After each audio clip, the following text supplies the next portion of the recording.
بص كده، ده شغل يوم على تاكسي في روسيا على عربيه ايكونومي. طبعا محدش هيطلع يكلمك ويوريك هو عمل كام وكل التفاصيل دي. انا جاي اكلمك النهارده في كل الخبايا والمميزات اللي تخليك تقدر تعمل الرقم ده في شغل يوم. يعني تقريبا انا عامل في اليوم ده 170 دولار، يعني تقريبا بالروبل 16500 روبل. ده شغل يوم تقريبا كده 12 ساعه و14 ساعه. فحرفيا ما حدش هيطلع يكلمك في كل التفاصيل دي. جاي اكلمك النهارده هل هتحتاج لغه ولا لا، هل شغل التاكسي في روسيا حلو ولا لا، طب تأجر ولا تشتري عربيه، طب القانون الجديد بتاع المرور، كل حاجه حرفيا جاي اكلمك فيها. فاسمع الفيديو للاخر، وان شاء الله النهارده هيكون في تحدي بيني وبينكم ان انا هشتغل 12 ساعه وهوريك انا عملت كام في اخر اليوم. فيلا بينا ولا ايه؟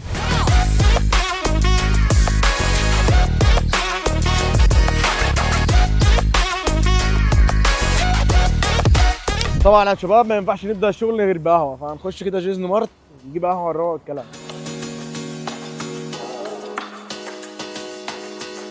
في العاده انا دايما بشرب حاجه سخنه على الصبح كده، ما بفطرش يعني.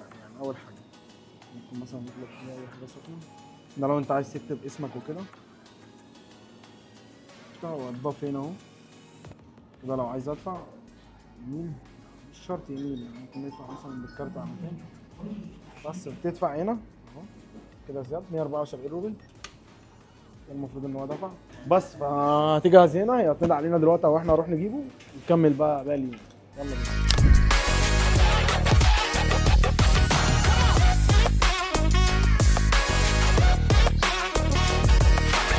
جمدان يا جدعان، في وسط التلج كده، فاهم؟ بتدخل جسمك حاجه سخنه يعني من الاخر والله. طبعا هندخل نفول بقى.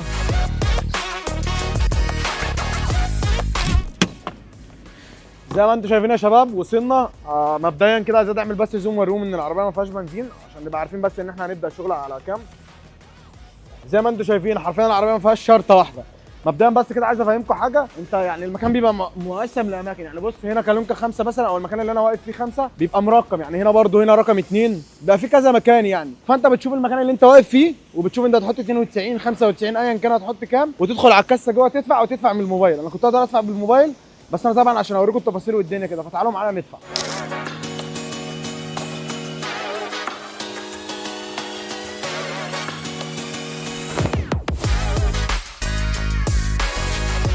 بس كده يا جدعان هي دفعت. المفروض هطلع احط المسدس يشتغل على طول. فتعالوا كده بقى نطلع. بس احنا دفعنا ب 2000 روبل، هنشوف هيكفي معانا طول اليوم ولا لا. بصوا هيشتغل دايركت على طول لان انا اوريدي دفعت جوه، فاول ما بتحط الجهاز هو بيشتغل دايركت. زي ما انتم شايفين يا شباب هو عمل 37 لتر، يعني ب 2000 روبل عمل 37 لتر. ال 92 هنا على ما اعتقد ب 53 روبل او حاجه شبه كده يعني. ب 2000 روبل شبه فول العربيه. من قلب مدينه يكاترينبرج جايين نتكلم النهارده عن موضوع التاكسي. حرفيا في الفيديو ده انا هتكلم عن كل حاجه تخص التاكسي، من ايجار عربيه، مرتبات الناس اللي شغاله على تاكسي، كل حاجه في الفيديو ده هتلاقيها ان شاء الله. ايه الورق المطلوب، ايه القانون الجديد بتاع الرخصه، ده كل حاجه هتكلم فيها ان شاء الله. زي ما انتم شايفين الواحد في السنتر، وشفته في بدايه الفيديو ان الواحد فول ب 2000 روبل. فولت ب 2000 روبل. طبعا انا مشيت شويه كده، رحت كام مكان الاول قبل ما ابدا اصور، فحاليا فيها ب 1800 تقريبا. هفتح لكم برده زي ما انتم شايفين في الشاشه. هنفتح بقى نشوف الرصيد عندنا كام قبل ما نبدا وقبل اي حاجه. بصوا زي ما انتم شايفين النهارده 14 ديسمبر 2024، يعني خلاص سنه جديده هتبدا. فكل سنه وانتم طيبين وسنه سعيده عليكم ان شاء الله. هعرض لكم برده على الشاشه زي ما انتم شايفين الساعه حاليا الساعه 3 بالظبط. هندخل على الاموال كده. اليوم صفر، برضه اوريكم هنا. بص صفر يعني النهارده، والساعه 3 حاليا وقت تسجيل الفيديو ده. فان شاء الله هنبدا دلوقتي.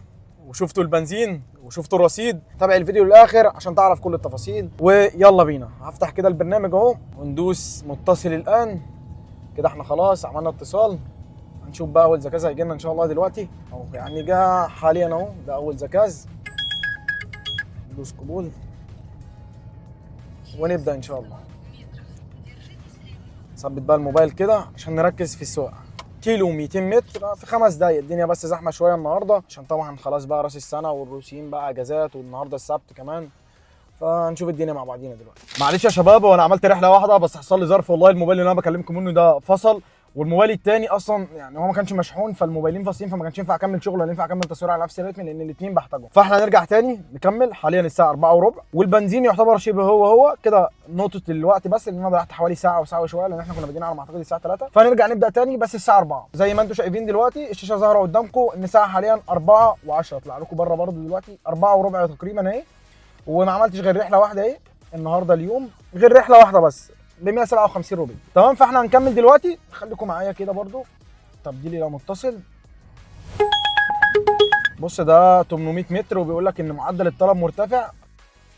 بس هو حوالي الزكاز ده حوالي 800 متر في 4 دقايق بس عشان الدنيا زحمه زي ما انتم شايفين. اول زكاز اهو يا شباب داخلين عليه. هو المفروض ان انا ادخل من البغبه دي بس هي مقفوله، فانا هستنى هنا بس هركن كده. المهم ما اوقفش الطريق بس شد فرامل اليد ستوب وادي له ان انا وصلت. 5 دقايق والعميل وصل اهو.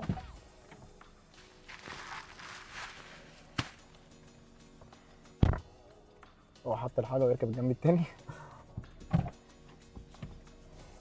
بس دراسه فيها.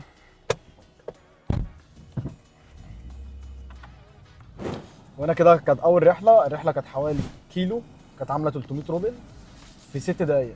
وانا اول ما رحت اللي اعمله كده كنت واخد 3 4 دقايق. باشا لسه ده سفيداني. فالحوار كله كان واخد مثلا 10 دقايق. في 10 دقايق مثلا بعد ما البرنامج يخصم نسبته وبعد البارك ما يخصم نسبته وكده فحوالي 250 روبل. ففي 250 روبل في 10 دقايق فكويس جدا. هننهي بقى الرحله اهو. خلاص هي مشيت اهو عامله 300. دي الرحله الثانيه بعيده شويه ان انا اروح لها حوالي 2 كيلو ونص. طبعا انا رايح للعميل دلوقتي وهنشوف برضو الرحله بكام وهنصفي فيها كام. الزجاج الثاني هنا في المول. المول ده برضو مشهور هنا في كاترينبرج. بس انا كده وصلت. بس انا مستني العميل الثاني وشبه خلاص اهو وصل اهو. استراحه.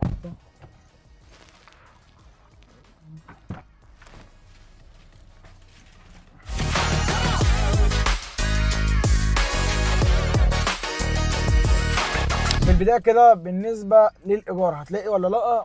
هتلاقي ايجار ان شاء الله والموضوع بسيط. يعني انا بكلمك في المدينه اصلا العرب مبوظين سمعتها في حوار الايجار والكلام ده كله. بس يعني الامور بسيطه وبتلاقي ناس في الاخر محترمه وبتديك العربيه وتشتغل. باقي المدن الموضوع بسيط جدا وهتلاقي لان معظم صحابي في مدن تانية اصلا وبيشتغلوا والدنيا ماشيه والدنيا اللزوز يعني. طيب هتلاقي ازاي الموضوع برده بسيط. بص قدامك حلين. الحل الاول ان انت تكلم شخص اوريدي هو مؤجر فهو بالفعل اصلا هتلاقي عارف حد او تعامل مع ناس كتير او سهل كتير فهيدلك على حد بكل سهوله وتقدر تشتغل او تجيب العربيه وتشتغل عليها بسهوله. الحل الثاني لو انت ما تعرفش حد ولسه جاي وعايز عربيه برده ان انت تدخل بقى على النت والدنيا دي كلها. اي برنامج من البرامج المشهوره هتخش عليه الموضوع بسيط. هتكتب بس تأجير عربيات هتترجمها لو انت ما تعرفهاش. هتلاقي ناس كتير هتكلمهم سواء على الواتساب فابعت له على الواتساب هيرد عليك. طيب بالنسبه للاوراق المطلوبه اول حاجه بيطلبها منك ان انت يكون معاك رخصه. في ناس بتبص على ان انت مثلا بقالك سنه ولا بقالك سنتين ولا بقالك 3 سنين ولا بقالك كام سنه بتسوق. بيفرق برده الناس وناس لا. بس هتبعت له الورق بتاعك باسبورك هتبعت له الريجسترات هتبعت له كل الكلام ده كله. لازم يكون ورقك كله سليم طبعا عشان يرضى يديك العربيه وكده. كده بالنسبه للورق المطلوب. طيب بالنسبه بقى لسعر الايجار في اليوم بيبقى تكلفته كام؟ اولا في ناس نوعين. في نوع بيأجر باليوم وده اشهرهم وده اغلبيتهم بيأجروا باليوم. والنوع الثاني اللي هو بيأجر لك بالشهر. طيب اليومي معظم العربيات اللي بتشتغل في ياندكس بتبدا من يعني ممكن نقول مثلا من 1300 مثلا وانت طالع. بس انا بكلمك في ان انت تخليك من 1500 ل 2000 وانت طالع. ده فيها كويسه. عربيات بتبقى حالتها كويسه مش هتتعبك في الشغل مش هتتعبك في كل الكلام ده كله. كده اتكلمنا في 3 حاجات. هو الورق المطلوب تلاقي الناس اللي تأجر منها ازاي تكلفه الايجار. يلا في نقطه جديده.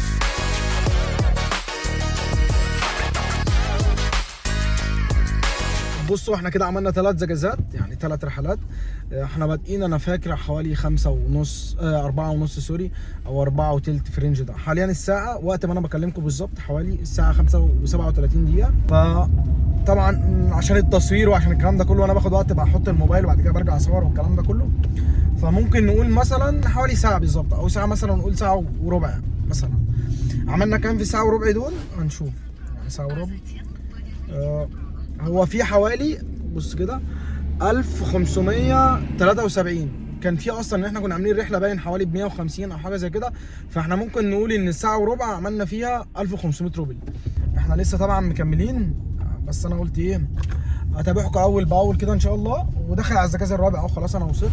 طبعا اهم حاجه بنتكلم فيها في اي شغلانه احنا اتكلمنا عليها على القناه وهي اللغه. لان هي يعني بتوقف حال ناس كتير في اي شغلانه. هل لو هتشتغل تاكسي محتاج لغه، ومحتاج اللغه تكون قويه ولا ضعيفه ولا ايه الدنيا؟ بص، لو انت عايز تشتغل من غير لغه والله هتعرف تشتغل من غير اي لغه تماما. الموضوع بسيط جدا. هي الفكره كلها ان انت تحفظ لك كام كلمه، يمين الشارع اللي جاي، طب اقف هنا، طب الكلام ده كله. انت لو حفظت الكام كلمه دول هتعرف تمشي دنيتك في الاول من غير اي مشاكل. ايه المشاكل اللي هتواجهك لو انت اللغه بتاعتك ضعيفه؟ انت مثلا زبون مثلا في مكان تاني وهو حاطط لوكيشن في مكان، فهيرن عليك يقول لك تعالى المكان، فانت اوريدي مش عارف تتكلم اصلا. فطبعا اللغه طول ما هي كويسه معاك هيكون افيد ليك في قدام بعد كده. تعرف تعمل علاقات، تعرف تتعامل مع الناس اللي معاك، تعرف تنزل العميل في المكان الصح، هيسهل عليك الدنيا اكتر. طبعا يا شباب وصلنا للساعه 12. احنا كنا بادئين حوالي الساعه 4:30. حاليا زي ما انتم شايفين يعني انا وقفت بالظبط شغل، بص 11:59 بالظبط. يعني انا ما رضيتش حتى، انا عملت حسابي على الساعه 12 بالظبط ان موقفين، لان احنا اليوم هنا بيتحسب كده. بصوا يوم بدأ جديد اهو، اللي هو يوم السبت 14 ديسمبر 2024. اليوم ده لسه اخر رحله قافلها اهو الساعه 23:39. دي كانت بدايه الرحله، بدأت وانتهت. يعني احنا بادئين حوالي الساعه 4:30، ناهيين الساعة 12 أو 12 إلا حبة شوية، لأن أنا أول ما ركنت وشغلت الإضاءة وشغلت المايك والكلام ده كله. فكده حوالي شغالين من 4:30 ل 12، حوالي 7 ساعات ونص. هنحسب بقى إزاي؟ أولاً ال7 ساعات ونص أنا مش شغالهم كلهم بهدف، لأن أنا بصور فبثبت الكاميرا كل شوية، في نفس الوقت بصور سكرين فيديو من الموبايل، فبعمل كذا حاجة. والموبايل ده بحتاج اشحنه كل شويه، وده بحتاج اشحنه، وغير كده ان انا بصور على الطريق برضو. كل الكلام ده بياخد وقت يا جدعان، ففي وقت ضاع كتير. فممكن مثلا نحسب، يعني ممكن نقول مثلا ساعه ونص كتيره، لا هنخليها ساعه بس، ده اللي هو ايه ما اشتغلناش فيه. فكده من 4:30 ل 12 كانوا 7 ساعات ونص، لا هنخليهم 6 ساعات ونص. فاحنا في ال6 ساعات ونص عملنا 6300. اوريكم برضو هنا 6300 زي ما انتم شايفين.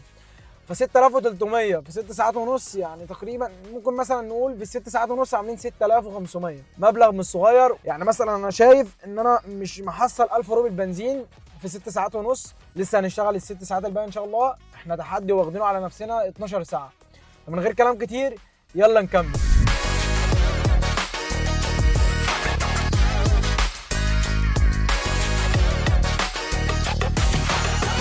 هوضح بس حاجه لكل اخواتي اللي بتسمع الفيديو يا جدعان.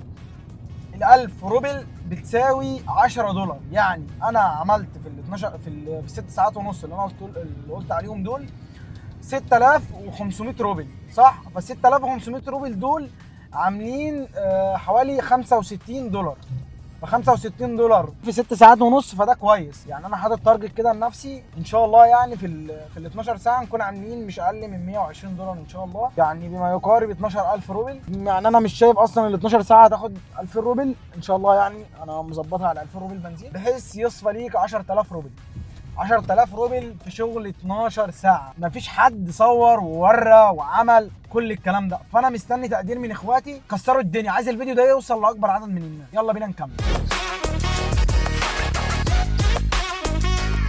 طبعا يعني اي حد داخل عارف ان في قانون اتطبق هنا في روسيا، وهو ان ممنوع منعا باتا ان اي شخص اجنبي عامه من اي دوله ان هو يسوق داخل الاراضي الروسيه بدون الرخصه الروسيه. الكلام ده بجد ولا لا؟ الكلام ده بجد واتطبق، وقانون اصلا قديم يعني من سنين فاتت، من سنه او سنتين تقريبا، بس هو خد وقت عقبال ما اتطبق. المفروض ان هو متطبق حاليا. ده على الورق. على ارض الواقع بقى مفيش الكلام ده. يعني مفيش ان حد يوقفك ويقول لك لا لازم رخصه روسيه. هو يعني في وفي، يعني مش كل الناس، بس انا اهو كل يوم بسوق حرفيا، وكل يوم في المدينه، وشبه كل يومين او 3 ايام حد بيوقفني، بس ولا بيسال على الرخصه الروسيه ولا بيسال. هو كل اللي بيسالني عليه الاس اس بتاع العربيه، اللي هي الرخصه بتاع العربيه، بديها له. وبعد كده ممكن يسالني على رخصتي انا، لازم يسالني على رخصتي انا. فانا بيبقى معايا، يعني بص اوريكم برده دلوقتي، بص اهو حاططهم الاثنين كده، الرخصه المصريه بتاعتي والترجمه بتاعتها الاثنين مع بعض. بطلع له الاثنين، ولازم أن يكون معاك الاوريجينال بتاعتك هي والترجمه، عشان لو في واحده فيهم انت مش ماشي بيها اقل حاجه اشتراك 5000 روبل، اقل واجب هيعمله معاك الظابط. بالنسبه للسواقه، هل